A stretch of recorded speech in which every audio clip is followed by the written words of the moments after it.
Welcome back to the ESL India Premiership 2018 Summer Seasons' Masters League. We have Dota 2 in the offing, two very interesting teams here. Angie has joined me on the desk, so that means we are going to have a fun and frolic and also a highly competitive Dota game. Fun, frolic filled and highly competitive Dota game. And of course, general shout out because I like doing that once in a while. In case if you're watching or witnessing this on our YouTube channel, great job in pressing that subscribe button and the bell icon button, because if you haven't, that's the problem. That's the probable reason why you aren't here watching this live and probably watching a VOD later. Watch it live. That's more fun. That's the most exciting part, because none of us really know how the game is going to go, which is the mystery of the ESL India Premiership that comes live. Yeah, I mean, come on, like it's about time people like stopped saying, "Hey man, we'd watch TI live, we'll watch TI live." Why doesn't something like this happen in India? They say it so cutely without realizing that, oh wait, we never subscribed to India's largest open league tournament when it comes to esports. Wow, check that out. TI, but not watching Indian sports. Nah. It's good to take inference from big teams, international teams, big names. I mean, there's so many. I'm pretty sure. Like I got into Dota because of Dandy. Yeah. He'll forever be that beacon of Dota for me. Like, he's okay, fantastic. But again, like after upon a time, you got to look inwards. You know, you got to look inwards. Look at your teams, like the way people support football teams, like football clubs for that point of matter, like Manchester United, Manchester City.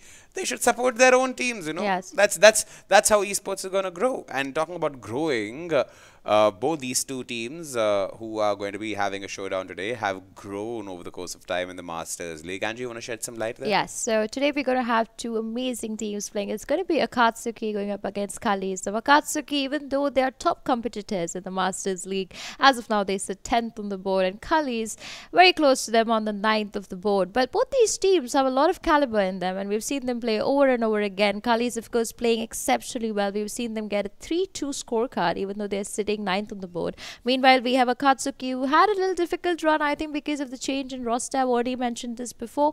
But apart from that, also, they're sitting with a 3-6 score line, which means that they have only 2 more games left in the Masters League, which is a little saddening because this team has so much potential in them. And I hope to see that if they don't really make it to the summer season land finale in the fall season, I want to see this team come down, and I want to show the world, or actually even everybody who watches esports, that these guys are just normal gamers, but over time they become so good at the game. And you know, if you're watching this show, you will also know that you can always apply for the Starter Cup. ESL India Premiership is not just based on just invitations that we send out.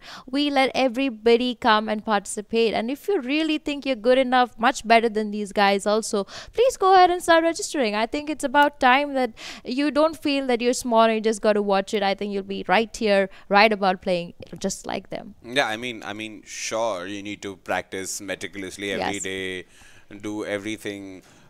It's like those thoughts we had when we were kids, you know, like, oh my God, look at Neil Armstrong, he's gone to the moon. Oh my God, look at Michael Phelps winning so many Olympic gold medals. Well, guess what? You can be an athlete yourself if you apply yourself that much, if you practice. Well, moving on, let's go on to the first team here, Akatsuki.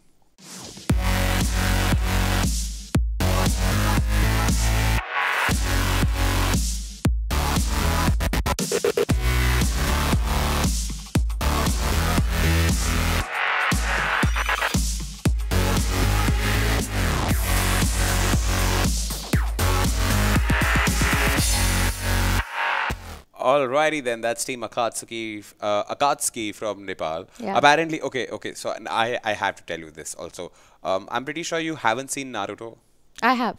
You have, right? Yes. Apparently, I've been informed that we've been saying the word Akatsuki wrong. It's not Suki. Like the word does not end with Akatsuki? Yeah, it's Akatsuki. It's like Akatsuki. I used to say Akatsuki. This U is silent. Yeah. So it's supposed to be like Akatsuki. Yeah. So well, we will, like I say, we keep watching the chat, we see what you guys have to say, and trust me, like we all say, neither, okay, I'll say this, I'll be the medium of this thought here. So I'm not saying that we guys, oh my God, we guys are like epicenter level pros. maybe we are, maybe we aren't, but it is that both Angie and me and Mamba and everybody who's on this desk is open to seeing something new and learning something new. So Yeah. once in a while, if we even like for example, Akatsuki is one very minor example. If like it must like it slips once in a while, but it's just that it's how we're used to saying it. So we become very, how would I say, conversational Yeah. with our fellow viewers. So that's Akatsuki for you guys. Let's quickly take a look at the opposition first before we head off into a detailed discussion about them. Team Cullies.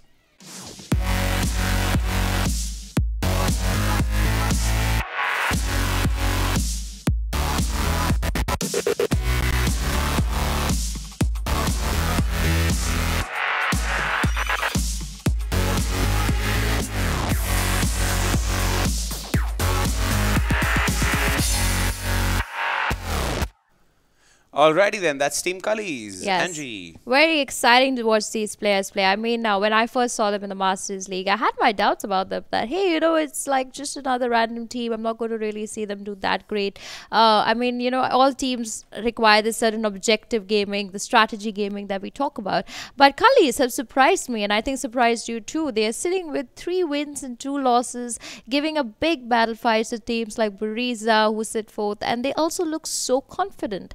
And I was hoping to see them play even more games, maybe make it a land finale. As of now, they've played 5 games, which also means they have 6 more games lined up before they have their final standing. And they are still going on a positive note. Today's game against Akatsuki, but a very important game for both these teams. First of all, Cullies to prove that they are just going to keep going on this winning streak, but Akatsuki to prove that they want to really stay in this Masters League. And sitting on the 10th spot, we all know that at the end of the day, the bottom 4 are going to move in the Challenger segment. Also, Cullies sitting on 9th spot, not very comfortable position to be, but they got at least games by their side to kind of help them through their whole momentum. Now, talking about Cullies a little bit more in general, they are a team from Mangalore, and they are 5 players who've been practicing together for about a year and a half now. They like to play strategic, objective DOTA. They'd like to play their safe, comfortable heroes, which has always worked for them. Meanwhile, we do see Akatsuki, also a team who always like to play as a 5-man squad. Of course, recently they had a drop into players, but they've had 2 additional add-ons into their roster now, with Venom coming in from one of the teams. I'm not sure who this player is. I have to ask Akatsuki Madra,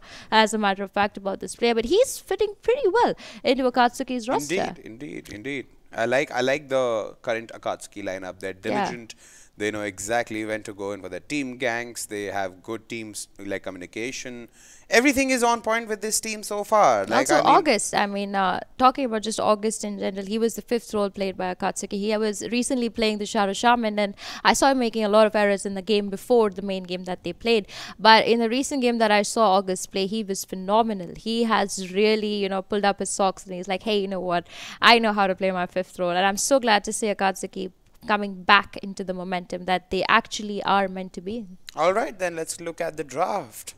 The hero draft. Okay, I've been told the hero draft is going to take a bit. The players are apparently readying themselves. So let's give some gyan to people, Angie. Let's make a couple of announcements. Let's start off with something which you are often seen doing. This is for everybody who is very interested in knowing more about esports happening, like esports news happening around the world.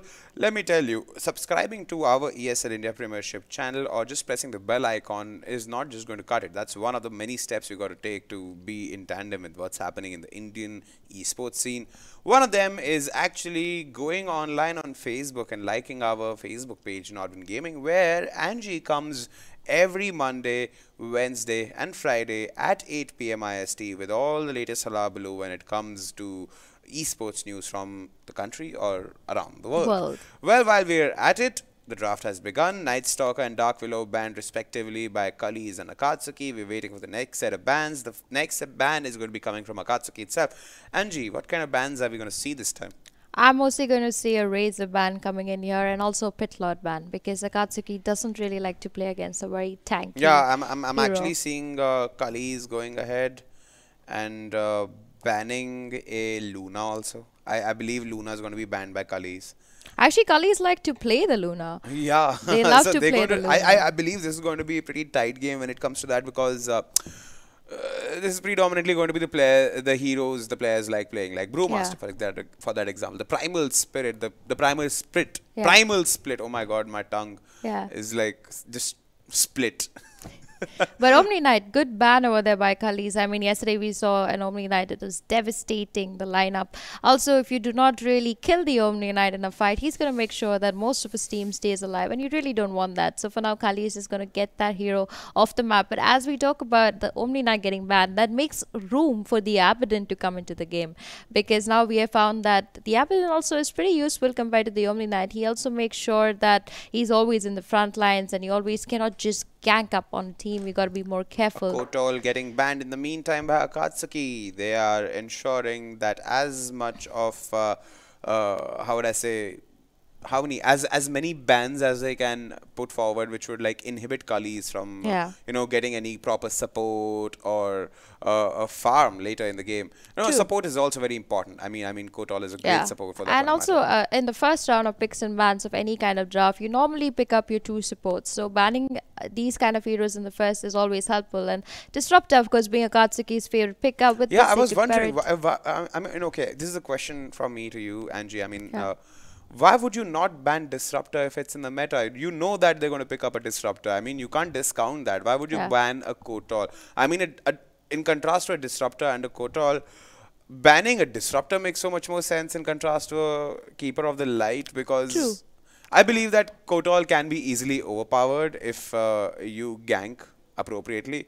But in the meantime, we see Cullies pick up The a Shadow Shaman Phoenix and a and Phoenix those are and very Akatsuki with strong, a Clockwork. very strong picks. Phoenix is one of the heroes of Cullies they've never lost with, and they want to pair that up with mostly something even more Serpent devastating. wards. Serpent wards are always going to do the trick, but I was even hoping to see an Earth Spirit come in there because it's mostly a Phoenix in the off lane, and they're going to send an Earth Spirit and a Shadow Shaman, which kind of secures 3 rolls of Cullies. They also like to just add on the DK in between of all that. But Akatsuki for now going to secure themselves the Clockwork, which fares really well with Disruptor. Going to ban out the Ursa. But Cullies has always played this lineup. They always are very happy And with the they've banned out Phoenix. the Razor, by the way. They ban out the Razor. That means that they are mostly going to pick up the MK. If they pick up the Monkey King, they could really be... Now, those are their comfort heroes. So, picking up the Monkey King for Cullies is one of their favorites. Also, they would... The Viper is not banned, which makes sure that if Cullies decide to pick the Viper in the mid lane, they may as well also have a very sustainable tank. Of course, the DK still being one of their favorites, still available. But for now, we see Akatsuki waiting to do their fifth ban to be more precise, and they got to be careful now what they decide to go. They can either decide to ban off a mid lane, which will mostly be picked last, or they can go and ban out a carry, but they're going to decide to go with the Void.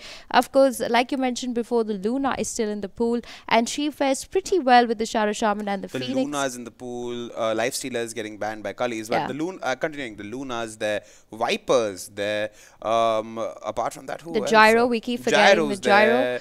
AM and TB are still in the game. I mean, they could prove like some really good game changers there, Angie. I think, the AM, I wish we could see an AM. I've given up hope now that I will ever see an AM in the ESL India Premiership. But the TB, like you mentioned, Terrorblade fits well for Cullies' draft.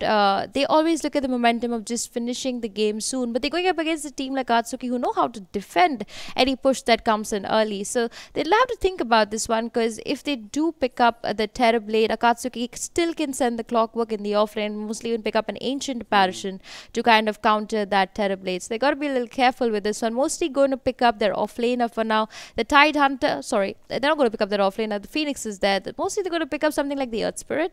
I'm hoping to see that. Also, I'm hoping to see whether they decide to go with a 2-1-2 kind of combination or they stick to the 1-1-3. If they stick to the 1-1-3, Cullies can take this draft as and when they please. But for now, they're going to be a little careful. They do see the Void ban, and it's going to be the Earth Spirit now coming out from the Cullies. So they have secured their offlane. They have secured their 2 supports. Now it all comes down to their mid and their carry. While Akatsuki now looking at that Earth Spirit, they got to secure their mid now. It can be even a Death Prophet going in the mid lane for them. But it's going to be a Rubik pickup coming in there. I think that's mostly going to be played by Venom. Now, Venom... could either go with the Ooh, I Clockwork. likey Invoker. The Invoker, also another favorite pick of the Cullies. They like that. And they mostly will end this draft with a Monkey King. This is like their standard lineup. Every single game that Cullies have won, they have won on this So lineup. basically, Cullies has gone ahead and found that perfect lineup Combination for for themselves. them, yes. And Everything it works. actually makes sense because you have the Phoenix to kind of initiate the fight. You have the Supernova in case things go wrong for them. They have the Sun Ray in case somebody is dying. They have the Earth Spirit to come between everything They and have a just destroy. catechism. Exactly. They have everything. they have everything intact in these 5 heroes. And meanwhile, Akatsuki going to secure the mid for now against that Invoker. Yeah, they've It's got going gone to ahead be a and death got a profit. death profit for them. This is going to be a long game, Angie. This is going to be a long game. This is a long I'm game. I estimating see this it game to happening. go to about 50 minutes. But yes, as we talk about the game going really long, as of now, the first role in the game, Gyro the banned. carry, is the most risky pick, and I'm going to assume that Cullies are going to go with the Monkey King. That's an assumption, of course. But meanwhile, Akatsuki, they could go for their preferred Luna pickup. They could also still opt to go for something else that could be on the tanky end. Now they could also send. This is a good combination of We could heroes. pick up a Pangolia. No, the Pang will not fit for them somehow. They just need somebody who can sustain and do a lot more damage than the Pang. A lot more damage. Also the a lot more lockdown. DOT for that point of matter. Yeah, like the Cullies have so much lockdown on their end that even if the Pang is in the fight and the true. Phoenix kind of just uses a Nova, basically he's just going to be not being able to do anything with that Yeah, egg. but they go for a troll. Troll. warlord. Perfect. I like. Perfect. I think that's a beautiful pickup. I mean, I completely forgot about the Troll Warlord. He's recently come back. But after 7.15, I see Akatsuki very strong here. They can take an early Roche fight. They can see those gangs around the map. They have the tank available from the DP and the Clockwork. But Cullies, on the other end, they have something that can hold everything else into place and push the game longer. True, true, And true. as we talk about that, I also want to mention that Troll is such a good carry that it can fare against any hero. So anything that Cullies picks up, Troll is going to be on the high end. This game is not going to come down to what they pick in their draft. It's basically how they play out their draft. And I think both the teams have equal amount of luck siding them too. Because if Cullies decide to take the fight to Akatsuki, they have the Disruptor. I believe Cullies could do so much with a Slardar here. But who is going to be their carry? Would you put it as a carry Slardar? No, not a carry Slardar. Not a carry Slardar. Yeah, like a so- semi-support Slardar. They could also put an Abaddon, actually, just in the mix of it. Yeah. An Abaddon makes a fantastic carry. A Legion Commander also being a good choice for them. Monkey King with a Battle Fury works for them But because he Monkey could Fury just... is Monkey Fury. I'm saying Monkey It's Fury. got a ban Monkey there. King All has right. been banned already. Now that's and I believe, why- and the reason I said Slardar is because then you have uninhibited vision and plus the decreased armor, which Yeah. is going to assist you. But they have gone ahead and taken a With drop. the Drow Ranger. Now, this is good because with her third skill, it also makes sure that all of them are doing extra damage in all the fights, which helps because they also have an Invoker mid. Also, the Invoker gets a lot of early potential in farming compared to the Death Prophet because of the damage by the Drow. The only issue I face in this kind of lineup is the Clockwork hook shotting to the Drow Ranger, because if he kind of takes her down before the fight begins, Cullies has the lockdown, but the damage is going to be neglected. True. And with that, I think Akatsuki has a better draft in my idea. Also, they've been playing well, so I'm hoping to see whether they will be able to take this. But I also have this very strong feeling that this game is going to go for 50 minutes. All right, but before we head off into the game, Angie, you did not answer my question. Like, Yeah. a disruptor ends up being picked up so many times in the game. Yeah. I mean, isn't it much obvious to like ban out a disruptor in comparison to a Kotal for that point of matter? True that. I mean, if they had exchanged a Kotal pick for even a Witch Doctor, it would have been understandable for me. But maybe they thought that Cullies had something in mind, or maybe they have seen Cullies pick up the Keeper before, and maybe they were a little worried that if they do work with that pickup, it could go against them. All right. That's interesting to hear. Well, we'll head off into the game and see it for ourselves, whether it's a Cullies victory or an Akatsuki victory.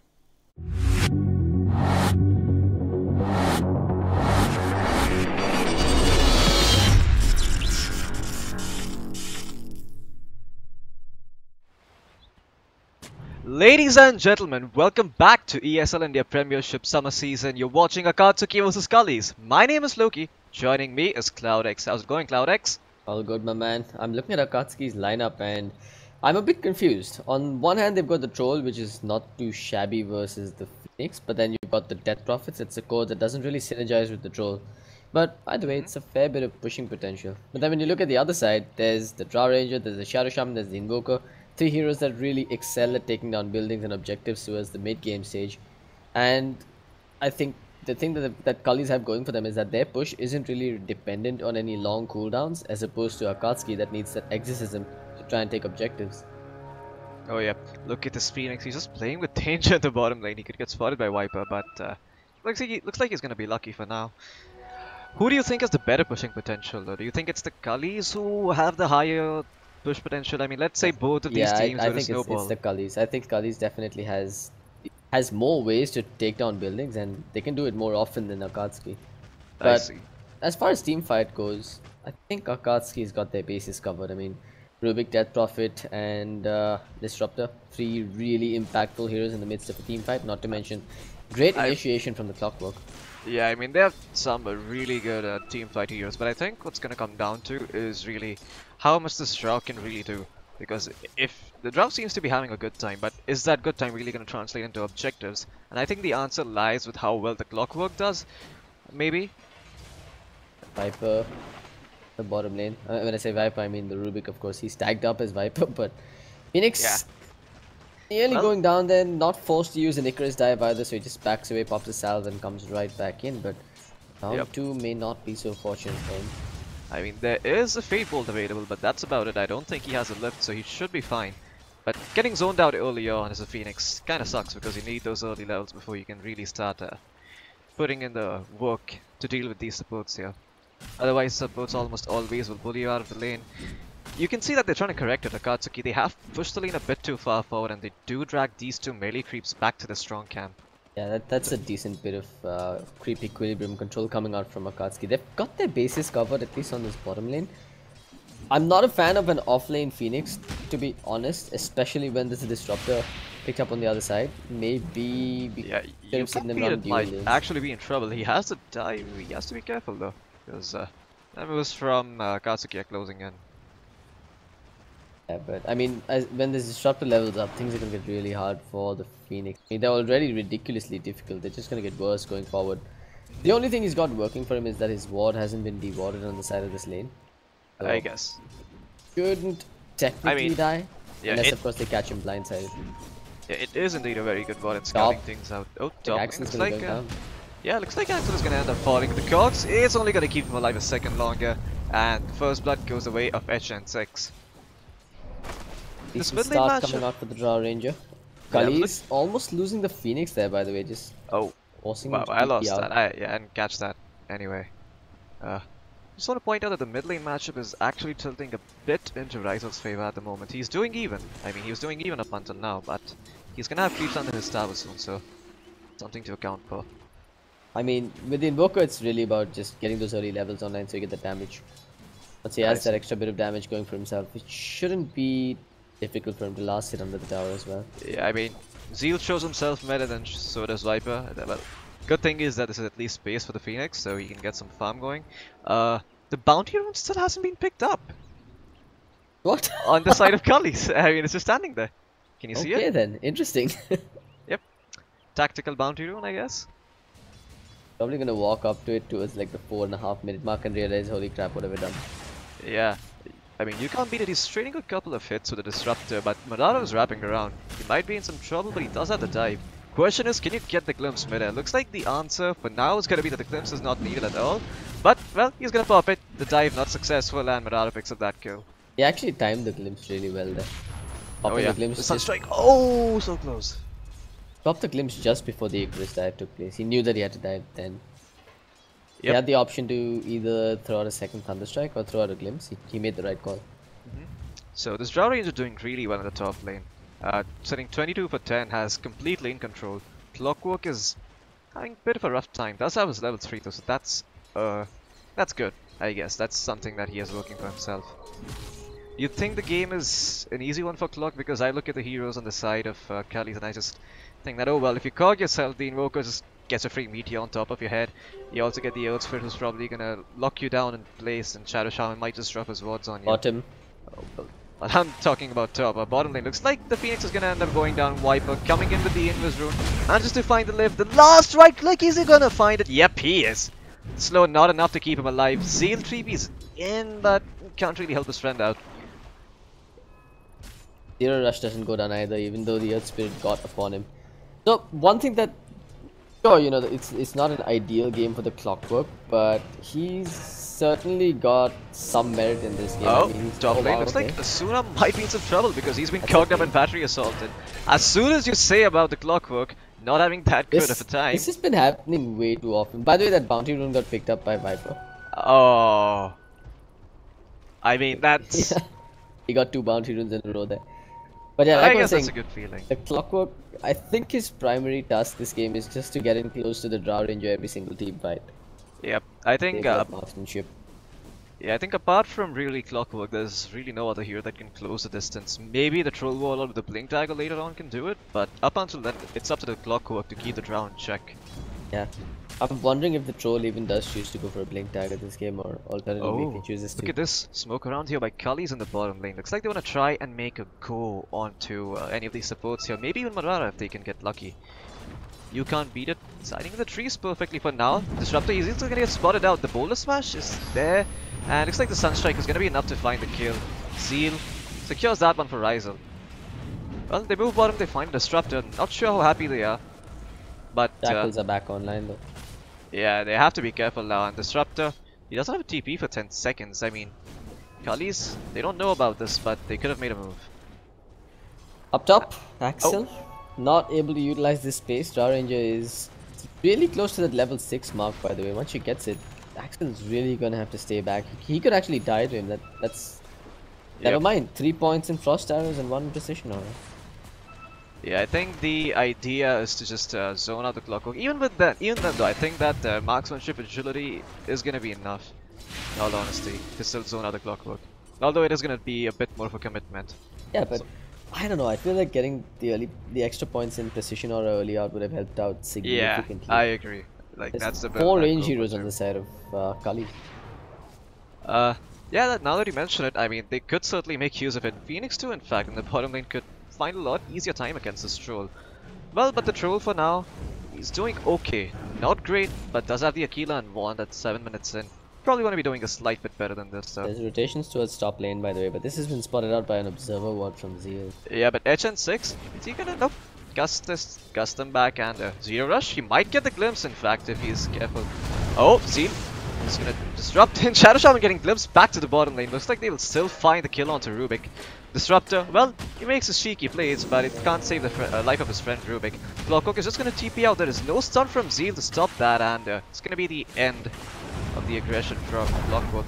But Disruptor may not be so lucky. Is the Sunstrike gonna find the kill? Yep, it is! I mean, Zeal just cancelling the last right click, leaving it for his buddy Invoker in the mid lane. Not bad. He has been having a fairly difficult time in the middle lane, but... Yep. Well, I say that, but he's at 35 CS up against the 41 in the Death Prophet. He's actually doing okay. Oh, I hear a Battletron somewhere. Looks like it's in the bottom lane. There is no stun available onto Viper, but looks like they still might find the kill. They are chasing forward. They have the range access. One more right click should do it. Nope. Rubik secures the kill for his team. Looks like 369 was about to go down there as well. That's quite surprising in all honesty. Sunstrike! Nope. That was close. So close. I mean, yeah, Ryzel is actually playing really well on his Invoker, I must say. Oh, Zeal? Looks like he wanted to go for the snipe on the Death Prophet, but Death Prophet is just gonna play it extra safe and salve up for now. How's Madara looking on the farm department? He's at 40 CS, doing okay as far as net worth goes as well. He's second only to the Drow Ranger, but doing okay in levels as well. He's actually up to level 7, just a little behind the Drow Ranger. Akatsuki, I mean, the net worth graph is top just dead mid even lane, right now. looks like the Death Prophet is in some trouble. The Sunstrike, not enough mana for Ryzel, but the Shackle, well, only holds it for a second longer, drops the Aether Shock, and with that Ryzel finds the kill with the last right click. The Precision Aura, as well as the Exort Orbs, just giving him so much right click damage. But looks like this may not be the end of the aggression here. In fact, Axel, he's full of creeps at the small camp, but he's gonna be punished for his sins. Zeal rolls in and leaves the kill for HN6. Ra's getting too much now. She's really gonna have to be stopped soon. Clockwork, I think, yeah, he's still at level 5. You probably give the Tome of Experience over to him and let him go hunting that Drow Ranger with the Disruptor coming up behind him. Yeah, but my Cullies, I think they have an opportunity to group up and push right now. They've got 3 points in precision aura now. They've got the marksmanship leveled up as well. I mean, you speak of the tome for the clockwork, but I'm just reminded that there's also a tome available for the side of the Cullies, so they can give the Shadow Shaman, get the level 6 and start pushing. But that might be delayed here, as Axel and Viper both scout the Shadow Shaman out. Is gonna get tossed back, but no hook shot just yet, so Asuna forces out the telekinesis and backs off. And HN6, wait, where did he disappear? Okay, he's near the boundary. Yeah, they've actually got the... I thought I heard a Sunstrike. No, never mind, it's mid. Oh, mid lane, yeah, Death Prophet actually ends up falling. Ryzel finds a solo kill once again. Looks like it was with the help of the Meteor. Interesting. Ah. Yeah, I mean, But- I didn't really expect the Invoker to win this matchup. Exactly, I don't think... I mean, it's rare to see an Invoker going You know- toe-to-toe with the Death Prophet, let alone going ahead and killing her after. I figured this out. So, Invoker has a lot of right-click damage with the Traveler. He gets an Alacrity, Cold Snap off, and then drops a Meteor onto the Death Prophet's Oh head. yeah, my bad. Forgot about the Draw Ranger aura kicking in as well. That kind of tilts the tables back in his favor. Yeah, lots of right-click damage. And Death Prophet, well, doesn't have the best amount of armor early on. Do you think this is a game where she considers maybe the Solar Crest? Oh, hold that thought, Tukus. Looks like Shadow Shaman is going to get gone upon in the mid lane. There is a Spirit Siphon available, and it's only going to save him for a while longer. That Shackle's not doing the work, and Zeal just gets glimpsed back to the bottom lane. They have to stop doing this. They need This to is so not annoying. TP. Yeah, they have to not TP in the face of the Disruptor, because every single time you do, this is what's going to happen. You're going to get sent back to your own tower where you came from. So what Akatsuki is doing is what I would have liked to see Cullies doing as well. I mean, they should have been grouping up and looking to take some buildings. Got a significant damage advantage. Oh. Look at that! Yeah, I look, mean, just yeah. look at the auto attacks. Yeah, I mean, it's Floating like just hell. taking chunks of HP away from the hands of the Death Prophet. You can't beat it, well, he's level 7 now, and he has the egg if he wants to pop it. And looks like Zeal is going to end up going down. The Spirit Siphon keeping her alive. Now Shackles onto the Rubik. The Rubik will certainly fall as there's a Meteor on the head. The egg expended, and it finds them a kill on the Disruptor. Look at the balls on Cullies, man. That was a Death Prophet standing at the tier 1 with the exorcism, and they decided to just go all in. They ended up trading a Disruptor for a kill on the... sorry, they ended up trading the Earth Spirit for a kill on the Disruptor, but... Yeah, I question mean, is- I think the fact is that because the Shadow Shaman has the Serpent Wards, and also the fact that he can just shackle someone, it's probably you don't want to be playing against if you're Akatsuki, because, well, if your Death Prophet gets shackled up, how can you really break it? You don't want to fight directly into an egg, right? With like all the fire spirits upon you, the burn upon you, and everything. No, he's got the hookshot up top. This should Oh yeah, be I'm looking death at this, and he for does Cullies. find the hookshot as you mentioned, but Zeal is in the neighborhood. The 4-star, actually the early 4-star by HN6, keeping him alive for a while longer. Is the Clockwork going to find the kill? No, the kickback from Earth Spirit, keeping HN6 alive a while longer than last right click. Not found, but Viper finds the kill with the Fate Bolt. Question is, can Zeal find the revenge kill? Looks like the answer, well, we're not going to find out so soon. Zeal jukes to the wrong side, Viper jukes to the right, and Zeal jukes to the left. But the Observer Ward will scout him out, and now the Boulder Smash. The Raindrop's actually kicking in. Looks like Zeal is the one who ends up going with the kickback by Rubik, saving Zeal's life, and now the Clockwork will pay for his sins with the Sunstrike on his face. I think he should have just let the Rubik die at that I point. mean, yeah, well, all this is happening in the bottom lane. The Phoenix ends up going down. Top lane, look at this. Zeal? Yeah, I mean, Nine you're almost, coming in all well, sneaky beaky like looking for that pickup, but yeah, he's not gonna get it. yeah, I mean, even if he Cullies does, have, he's going to pay for it. the this Cullies have time. definitely made a mistake here. I think when the exorcism was down, they should have just grouped up immediately and just gone for a tower. Yep. I think the idea is to let the Invoker get the axe first before they start grouping up, because they're afraid that the team fight from Akatsuki may be a bit too much. I mean, your Drow gets hook-shotted, and what answer do you really have if you're Cullies? At the moment, I don't think there's much. But, well, as I say that, mid lane looks like the Death Prophet is going to be in trouble. Earth Spirit rolls in with the Boulder Smash. Spirit Siphon is found, but, well, it doesn't really save her. Ryzel finds the kill. And looks like the same fate might be suffered by You Can't Beat It, although he does have to dive, so He's it's like okay. he should I be don't okay. Yeah, think he's he'll okay. What am I even saying? Well, the Shadow Shaman drops the wards, and the hookshot comes in from Axel. It's a nice one. It's not a Ryzen. Ryzen might end up going down. He has a Fairy Fire to pop, and the laser keeping him alive. The Sunray keeping Zeal as well as Ryzen up. Then Rubik, he stole the Serpent wards, but they didn't hit. And now, looks like he's gonna end up falling here, but the Serpent wards might be doing some work. The egg gets popped, the Icarus dive. Well, it's pretty, but it's not gonna save you. The Serpent wards desperately trying to destroy the egg, but that does not work. That fight goes all the way in Cullies' favor. You got a kill on the Rubik, sure, you managed to get down a tier 1 tower in mid, and then Draw Ranger just got a tier 1 at top as well, and did some chip damage on tier 2.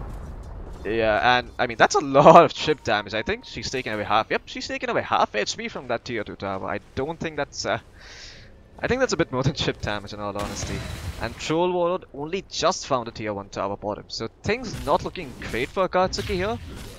But as soon as they find a couple of levels going, I mean they have the Static Storm now. They also have the Rubik who's hit level 6. They can seal a few spells, and the next team fight should be theirs as long as they group up. Can't beat it. He's got himself that urn. Assuming he's yeah, he's not going for the Spirit Vessel. He's going for the Veil of Discord instead.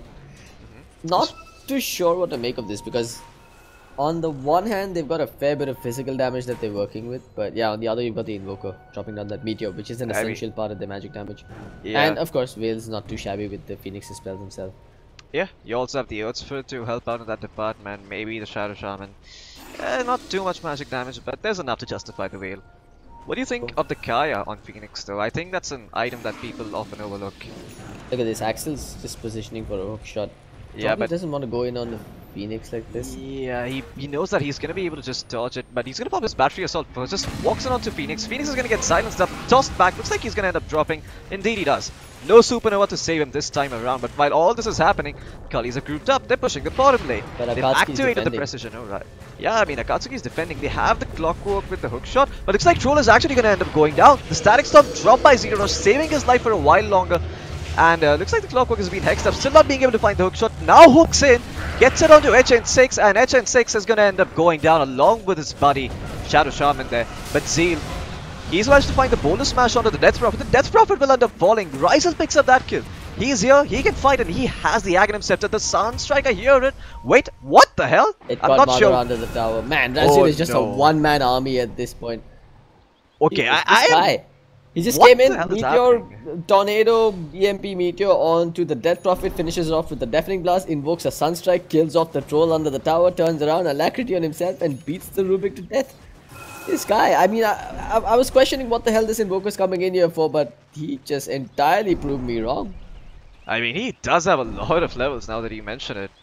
I mean, maybe last fight gave him a lot, but to be honest, he's had a good time in lane, and as a result of that, this early Aghanim Scepter with the power threats, he can fight if he wants to. Also, the Alacrity does a lot of damage, quite obviously because you're with the Drow. And now he's going to Alacrity up the Siege Creep. Just look at this tower melting. Feels like this is a game of... Man, Oh god, what the hell is going on? People are dropping like flies. Can't even keep up with the action here. This guy is so Ryzel's got his eye on every single point on the map, and they're communicating brilliantly inside in the ranks of the Cullies. I mean, look at this. They got to pick off on the top lane. Ryzel's split pushing bottom. By the way, they got that tier 2 as well. And now they're taking Rosh simultaneously. This is just blow after blow after blow that Akatsuki just may not be able to sustain. I mean, Cullies are feeling it. I have to say that they feel that they're in control of this game. They don't feel like they have the worst draft. They're confident in what they have picked, and they're confident in the way they're playing. I mean, you can see the Drow Ranger as well, not at all afraid of the clockwork. Knows she has a Hurricane Pike. Even though she's died, well, still hope to hold that thought, because you can't beat it. He's getting beaten up in the top lane. It's beatable after all. But while all this is happening, like I mentioned, Cullies with their confident play, just heading in the mid lane with the Aegis, and seems to be no answer from Akatsuki at the moment. They did drop the Static Storm, and the Exorcism is on cooldown for, well, another 10 seconds. So they probably can go back in, look to get a pick off, and then continue the push. Question is, who will they find? Asuna, he's gonna walk in, he's gonna find the Rubik, but the two-man silence from Zeal. The Sunstrike picks up the kill on the Disruptor, and the Rubik ends up falling. 2 quick kills going the way of Cullies. And I think that just might be enough to enable them to go for this push here in the mid lane. Wondering if what's Ryzel picked up? He's picked up the Blink Dagger. Might want to consider getting the 4-star, because it's as risky for him to get hook-shotted as it is for the Drow Range. In fact, Drow Range is a little secure with that Hurricane Pike first pickup. I mean, I see the supports of Akatsuki. The Rubik does have detection, so maybe he goes for the 4-star, but you never know. The detection might just get popped for something else. But then again, given how well the Cullies have been playing, or at least coordinating, they've got 4-star. They've almost got a 4-star finished up on Zeal on the Earth Spirit, so maybe he's just going to rely on his allies to bail him out. Oh yeah, now that you And mention it, I mean... 2 more towers down, and that's just all the real estate taken outside of the base. Taken away from outside of the base of Akatsuki. This is not looking good for them. Yeah, well, this is what Drow Range does for those of you folks who weren't really up to date with a few patches ago. I mean, people were just picking Drow left, right, and center. I think it was at a point where Drow was first picked and first banned in almost every game. Quite reminiscent of that. Things for certain though, I'm not. I mean, Akatsuki does have a decent bit of high ground defense coming out with the Clockwork Initiation and of course the Disruptor Static Storm. Problem is, they're a little further behind on levels. You do want to get that extra level up on Hero Rush to get that level 2 Static Storm. It's for the bonus bit of damage. The one thing that Akatsuki does have working for them is the absence of defensive items. When I say defensive items, I mean resistance items or effective HP items on the side of Cullies. So there's no Pipe of Insight coming out here. There's no PKBs just yet. Drow Ranger doesn't even have one queued up. She's going for the Butterfly straight off the bat. So they're all still killable, as well as they may be fighting in these last few skirmishes. Everyone on the side of Cullies is susceptible to being brought down, courtesy one silly mistake. Yep. What do you think of something like the Axe after this game for the Drow? Do you think it's a viable item? I mean, it splits your... I think that's a luxury item in this game for... She's gonna need the Butterfly, and she's certainly gonna need the BKB as well before she can even think of an Aghanim Scepter. But do you really want to get a BKB against the Troll as well as a Death Prophet and also the Clockwork? You do actually. I think you want to get it versus the Rubik and the Disruptor, nothing else. I see. Well, HN6, he's standing in the mid lane like he owns it. But that might change soon because Akatsuki, they're eyeing him up. They're not sure where the rest of the team are though from the side of Cullies, so they are playing it a bit safe at the moment. Troll Warlord, what has he picked up? Well, he has the Yasha, has the Morbid Mask, and that's about it. The illusion did get spotted out, and looks like Asuna might just try to bait them in. I mean, he's just standing here, looks like they know it's an illusion. I mean, they're not gonna fall for it. And yeah, that rocket flare just made it too obvious. In 6, he got spotted out by that Observer Ward as well, moving towards the top lane, but I don't think the Cullies care. Oh yeah, I mean... grouping up and gonna exploit that Aegis to the max. Yeah, they also have the Precision Aura up and ready, and with the Siege Creep they can actually pound away so hard. That's a dead tower. Yeah, that's definitely dead tower. Purification is available and you might want to pop it now if you're Akatsuki. Just prevent the maximum amount of damage coming in. Or maybe not. Just take out the Siege Creep that way. But the initiation is there. Ryzen with the Tornado EMP is going onto the Clockwork. The Clockwork is dropping low. He's been silenced up, controlled up for now. While all this is happening, Disruptor ends up falling without the Static Storm. He does buy back for now. Let's see if he can get it off in time. Death Prophet magnetized up. The Phoenix drops the exit. Looks like the Death Prophet might be in some trouble, taking a lot of damage. Is going to end up falling. HN6 still with the Aegis in hand, just pounding away at this Rax. But now the hook shot it from Axel. He's gained some mana and HP back, but looks like it's going to be a quick turnaround instead. Phoenix with the Sunray manages to find the kill onto the Clockwork, and now Cullies. You did lose your Aegis. Question is, do you want to back off? Maybe the answer is no. The Tornado and the Meteor. Is it going to hit? No, wait, what? The Meteor was from Viper. Okay, that confused me. Yeah, that was actually a stolen Meteor return in favor of the Cullies. HN6 survives though, so that's... Yeah. I think that's a big deal for the Cullies. They walk away with the melee barracks. They end up forcing out a couple of buybacks, one on the Death Prophet and one on the Disruptor. Put the Clockwork into the grave as well, and they back away with just a casualty in the form of the Shadow Shaman. I'd say that's an Aegis well utilized. Yeah, I agree. Also, you forgot the melee racks. I think the Cullies are going to be happy with what they got. I mean, sure, you ideally want the range racks, but getting a melee barracks this early isn't too bad. Mid lane, the Phoenix is flirting with danger here, just tossing out fire spirits like no man's land. Well, he does have the Spirit Vessel finished up, so this does mean that the Death Prophet, she can't Spirit Siphon reliably in a team fight, because the Spirit Vessel will prevent that to a great extent. Yeah, I mean, I guess the word you're looking for is negate. Oh, negate? I mean, it's 70% reduction in edge. I mean, it's not going to prevent her. She's definitely going to get the Spirit Siphon off, but yeah, it's going to take away most of its effectiveness. Either way, I think Cullies, they're still in a cushy spot. They could simply just wait out the next Aegis, keep the map pressured, maybe get control and find a pick off. Or, you know, they could do the Indian Dota thing and just group up again and run as lane. But this side looks like Akatsuki might be ready for it. They're standing on the high ground, so they do have the vision advantage, I guess, to some extent. Two Observer Wards in the same place. Cullies is what is going to get dewarded, and now they know that there's a sentry there. Ryzel, like you mentioned, he's picked up his BKB. Akatsuki, at least they're going to deny the Drow Ranger that DD rune. But yeah, all of their spells are online, all of their ults are online. Sepulchre's available, Phoenix Supernova available. I think it's go time. I mean, the siege creep once again. Just look at the alacrity siege creep. In just 2 hits, it takes away like 600 HP from the tower. I mean, that's insane. Was the draw aura popped? Nope, the draw aura wasn't even popped this time. So precision aura is still online. That siege creep was going to do so much more work. You can see that Cullies did a team that knows how to play with the timing windows. Every single time there's a siege creep wave, there's an Invoker pushing out some lane, putting an alacrity on top of it, making sure there's a lot of tower damage done. Yeah. So I must say that Cullies, I mean, despite them playing, I'd say, a bit cocky, they're definitely making it work.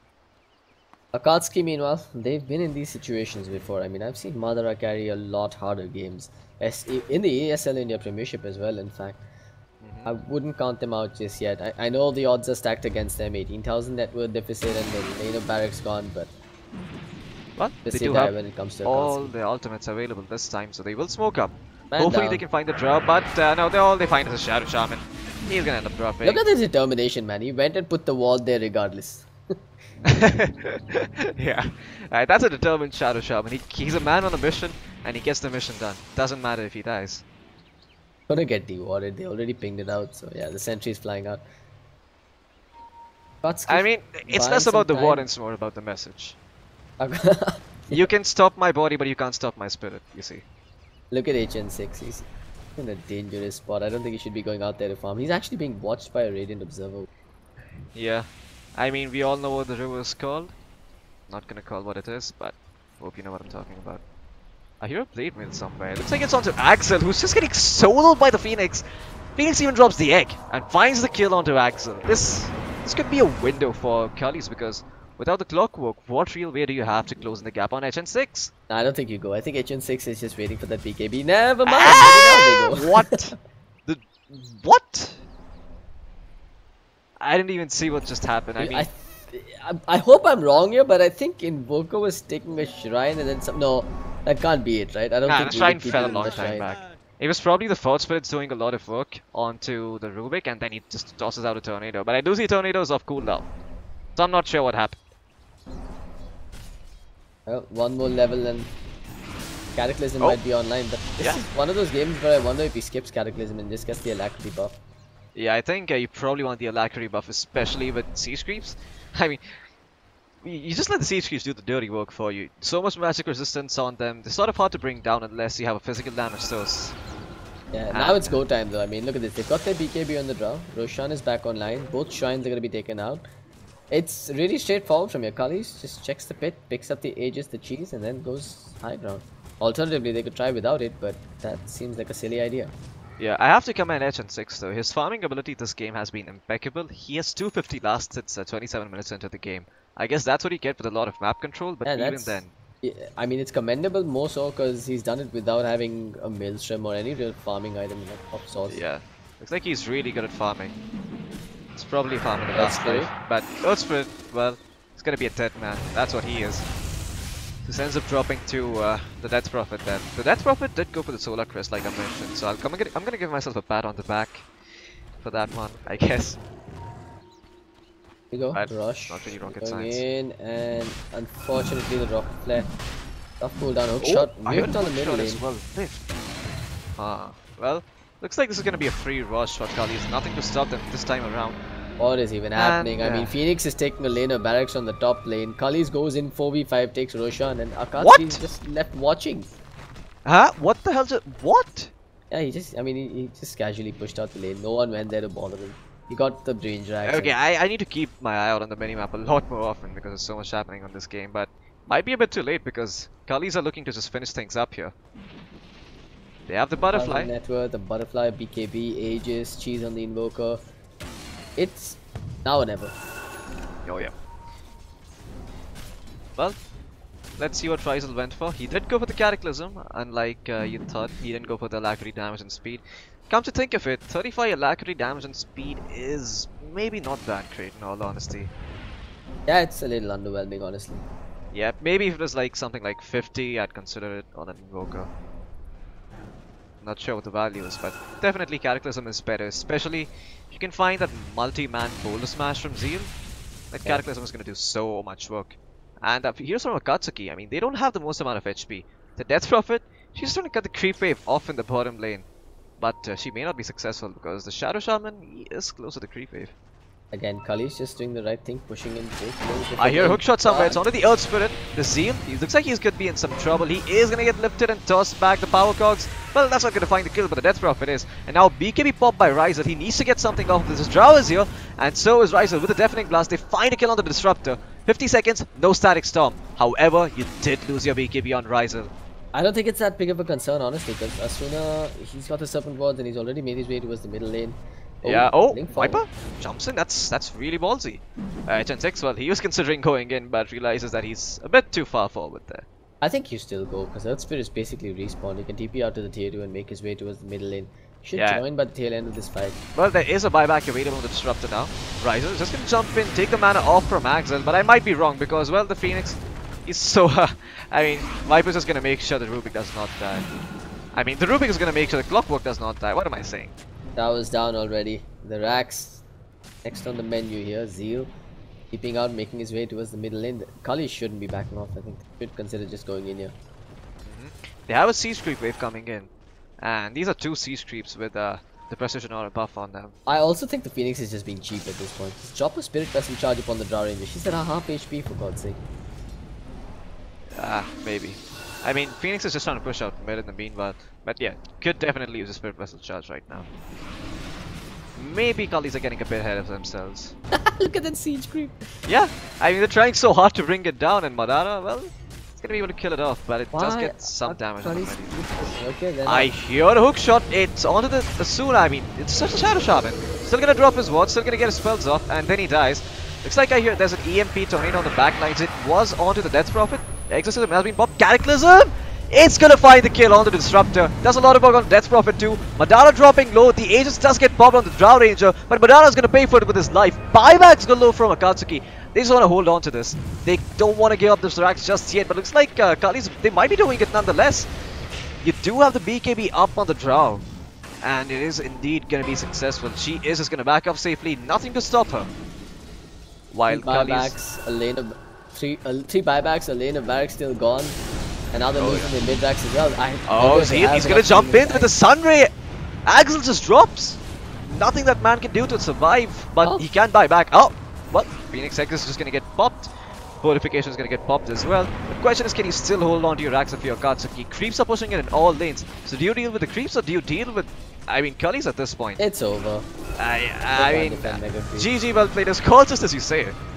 And that's the end of the game. Cullies with this cheeky Drow strat actually managing to take the game quite convincingly. I think it's safe to say Rizel was the MVP of this game, right? He's played out of his mind. He hasn't died a single time. He's sitting at 18-0 and 4 throughout the game. Oh my god, that's and it's not like he had an absurd amount of support either. He basically won his lane by himself and then proceeded to dominate the rest of it. Fantastic stuff from the Cullies. Color me impressed. Oh yeah. Well, I'm gonna leave it to the analyst panel to decide what went wrong for Akatsuki there. Over to you guys.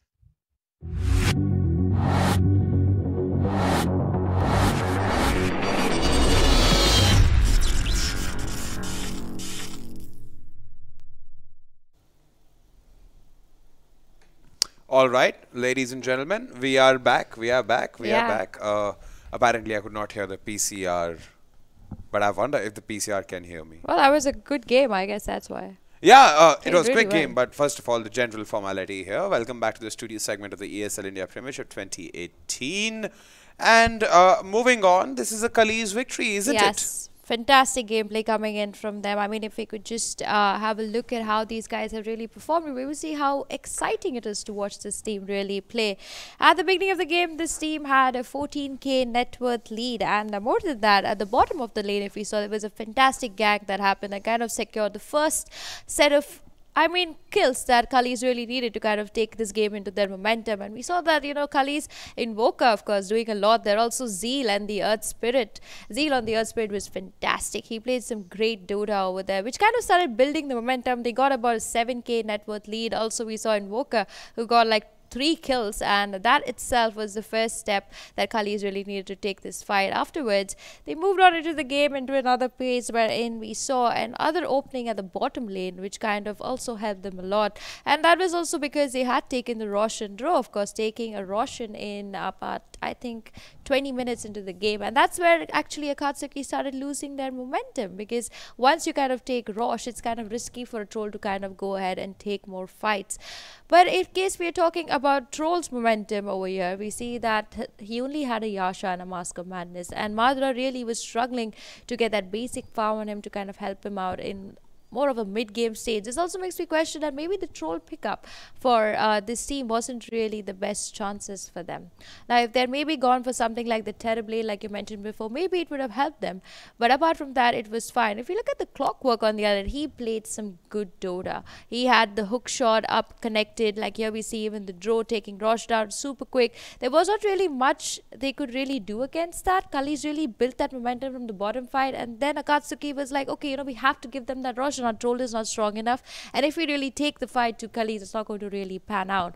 Meanwhile, I have to give commendable performances to both the supports of Cullies. I mean, their rotations were on point, they were constant, they made sure that the Death Prophet also in the mid lane got absolutely nothing to really do much with. And then as the game proceeded, we did see a few rotations from both these players in the top lane also, but there was no comeback. Akatsuki just was getting so narrowed down, mainly because of the Draw Ranger pickup. They kind of banned the Monkey King, thinking that, Cullies will be able to change the game. I mean, Cullies won't be able to change the game because they don't have the Monkey King. But at the end of the day, the Monkey King wasn't the choice that they really needed to work with. They actually had the Draw Ranger, which was giving so much of damage to all her, I mean, even ally heroes, that they were really just being devastating. And the combination that we spoke about, the Invoker and the Shadow Shaman, is kind of what we see here. I mean, he just kind of made sure that the Hex connected, you have the Sunstrike coming in from the Invoker and securing kills, making sure that Akatsuki was just moving on with no supports. And that's basically where, all the problem starts, because as long as a team's supports are alive, they're always going to make sure that your carry doesn't die. But if the carry doesn't have support, like Madra didn't really have anything helping him out, there was nothing much that Akatsuki could really do.